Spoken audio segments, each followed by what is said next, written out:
నీవు పవిత్రుడుగా ఉండునట్లు చూచుకొనుము. 1 తిమోతిలకు రాసిన పత్రిక 5వ అధ్యాయం 22వ వచనం. పవిత్రత, పరిశుద్ధత లేకుండా ప్రభువును చూడలేము. పాపి పరివర్తనము చెంది పరిశుద్ధపరచబడి ప్రభు అని యేసుక్రీస్తును చేరుకోవాలి. పాపి అయిన మానవుడు పరిశుద్ధుడైన దేవుడు ఐక్యపరచబడి శరీరము శిరస్సు ఏకమైపోవాలి. ప్రభు అని యేసుక్రీస్తు కృపా సత్య సంపూర్ణుడు శరీరధారి అయి లోకానికి వచ్చాడు. లోక పాపను మోసుకొని పోవు దేవుని గొర్రెపిల్ల తన రక్తాన్ని చిందించి ప్రాణం అర్పించి చనిపోయి తిరిగి లేచాడు. ఆయన పొందిన దెబ్బల చేత స్వస్థత, ఆయన రక్తము ద్వారా విమోచన.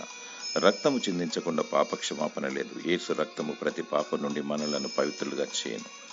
అపవిత్రాత్మను ఏమాత్రము ఆధారం చేసుకునక దేవునికి లోబడాలి, అపవాదిని ఎదిరించాలి. అపవిత్రులు అసహ్యులు నశించుదురు, పవిత్రులు పరిశుద్ధులు ప్రత్యేకింపబడి ప్రభు ప్రణాళికలు ఉందురు. దేవుడు నిన్ను పవిత్రపరిచి దీవించునుగాక. ఆమేన్.